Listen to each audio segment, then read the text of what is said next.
A lot of people ask me that question. The first thing I always say is I am the oldest of 5 redheads, so I have been training for disaster response my whole life. The second answer is altruism. I feel compelled to be able to support people when they need it most. I think I'm like most people in that we all have a desire to help other people. And I came to a point in my life where I didn't have any demands other than my parish. So I decided to include the Red Cross in my life. And now the Red Cross is my life in many ways. I had recently finished my master's in public administration at Northern Illinois University.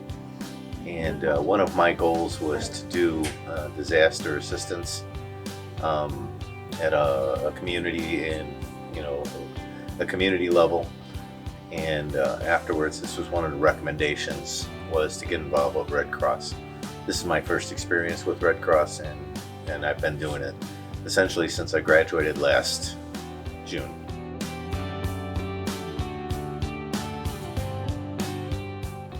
Well, I think that the most memorable was the one that I went on last fall with the hurricane, and went there and was helping drive Irv and deliver food to people.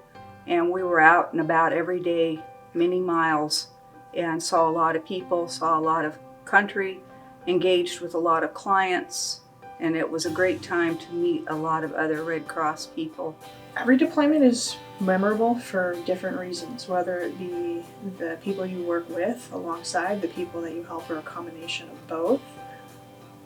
I think the most impactful deployment I had was when I was deployed to the Creek Fire in California.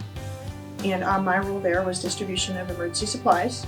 So we would go up to an area where we were going to hand out a bunch of different items that homeowners would need when they were allowed to first go back to see what was left of their homes after the wildfires. And when I got there, there was a really big sign the community put up that said, "Together is the most wonderful place to be." And for me, that was a huge aha moment. It was like, that's why we do everything we do. It's about our together. Somebody drove a car right through the front of the house, which caused it to be uninhabitable. And the guy literally just left his bedroom where he was sleeping, and the car came flying through. So, a little bit of luck there. But I've been enjoying the experience and being able to help people. Freeport suffered tremendously from flooding, and we stayed a few nights there, and we had to alternate some of our nights just because we have a little pup at home. And so together, probably 3 to 6 nights we were there individually, and or maybe 4. But it was very meaningful to help those people out. It's a local place, it's not far from here, and it was devastating, the amount of water these poor people had to put up with. So for me, being one of the shelter workers was extremely important. And I would say probably our very first fire that we did when we were just new, and Mike O'Brien called us, and we went out to multi-unit fire, and he guided us through the process, and he had to call out others because what was supposed to have been a small fire became a multi-unit disaster.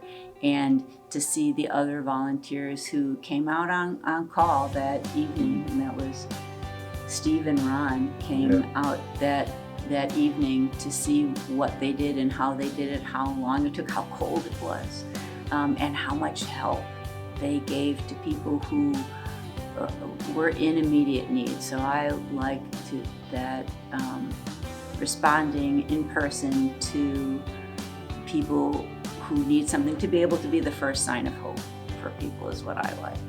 You get involved with the people, and so I don't know that there's any one that I think would have the most meaning for me as a general disaster.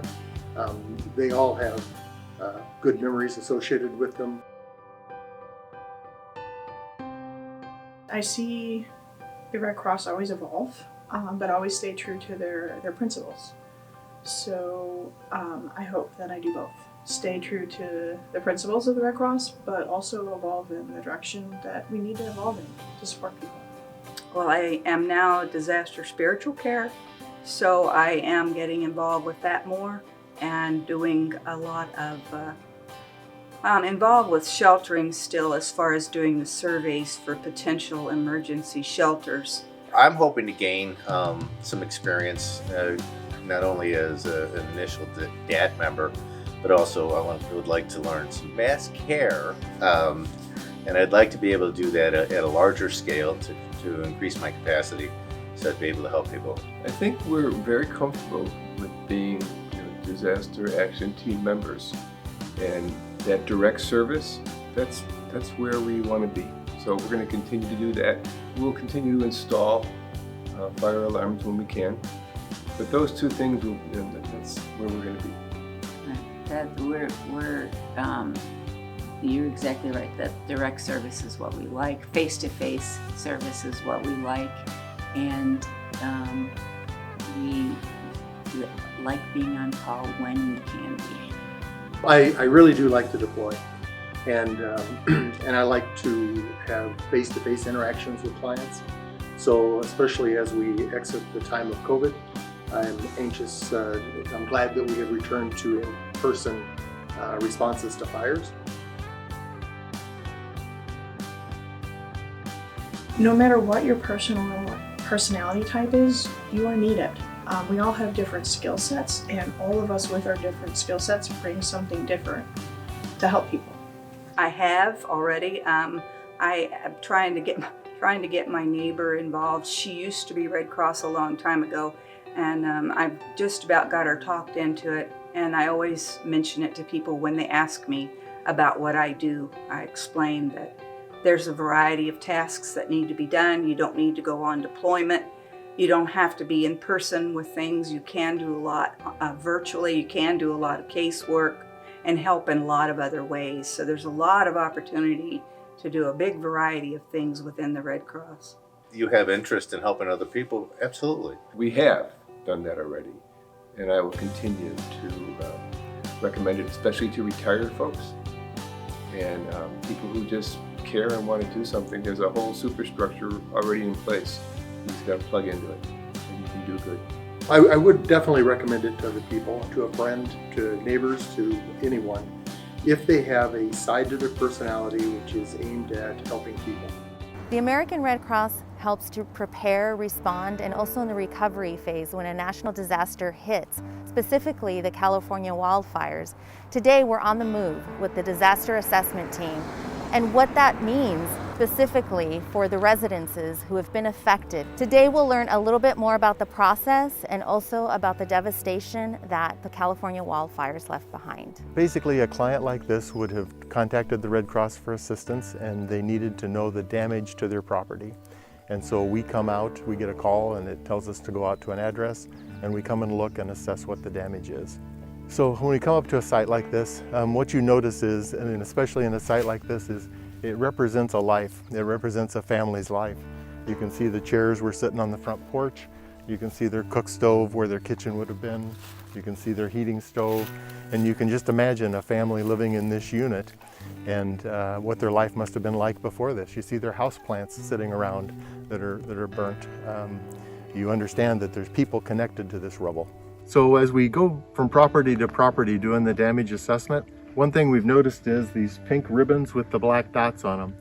Those are put there by local governmental agencies, police, whatever, that indicate that those residences have been checked for people that are in harm's way or need help. So they're saying this residence is okay, there's nobody here that's in danger, we've checked the property. We just came past a place where there were some that were hanging on a tree, indicating that they didn't want people to go down the road and that all the residents that were down that road were safe. This is at the head of somebody's driveway. Many times they're on the mailboxes, but it's a good sign because it indicates everybody was okay. So we have an application on our phone called RC Collect, and basically what we do is we electronically enter it. It is set up to take a geocode, and so it marks where the property is on a map. So actually the people back at headquarters can actually watch me when I drop a pin on the top of this house so they know exactly what the address is, exactly where it's at. And then when the people that are giving financial assistance get a call from a client, they can pull up that record, know exactly what the address is, and know exactly what the damage state is, so they know what kind of assistance to provide. So sometimes locating the addresses can be a challenge. So you can see we would typically look at a mailbox to try to find it, but in this case, maybe we can see the outline enough that we can try to figure out what the number address is for the home. We are driving down the road and we will stop along the road in order to do the assessment. That's really handy if there's a property that's right beside the road. But many times we run into situations where there's a long driveway that goes up and maybe the property itself, the house, is not visible to us. And so in those cases, we would drive up the driveway to be able to see it. But if we get stopped by a no trespassing sign or a gate that's closed, we have to log it as being inaccessible. And if we do that, it just means we can't do the assessment right then. When the client calls in, they'll tell them it was inaccessible and we need permission to go on your property, because we're not going to violate somebody's personal rights about their property. I had a resident last night that we couldn't find his property, and so I called him on the phone to try to get better instructions. And he was describing where he lived. And the mobile home where he lives, he's been there for a while, he's got this lot that he's on, but he said, there's also a trailer that sits behind me. And I said, okay, and he says, and my friend lives in that trailer. And he said, we had to move my friend out there because he's got such big health problems that he just physically needs somebody to check in on him from time to time. And so I just pulled his trailer up behind mine, and that's where we live. We had a field team that went out and they were having trouble locating an address, and so I was able to call the resident of that address to try to get more specific directions. And as she's telling me about where this is at, I'm drawing a map, just a hand-drawn map on my pad. And as she's describing it, she says, they'll know it when you get there. My daughter's pink bicycle is sitting in the front yard. And sure enough, when the crew arrived there, there's this pink bicycle with the tires melted off of it. And it was just kind of a touching moment.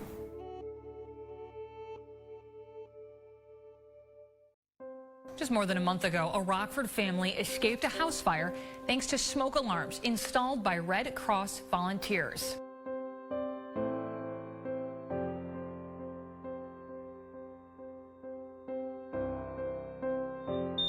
I won't forget September 3rd.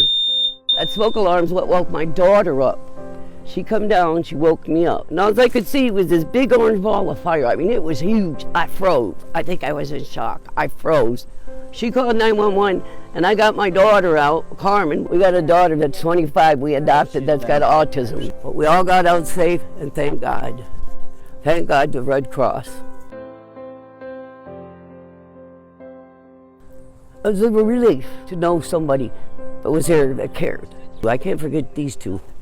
They're amazing people. Smoke alarm installation is just so very important. We're able to really see the mission lived out. Yeah. It really does alleviate suffering and hopefully prevents what could have been even worse tragedy.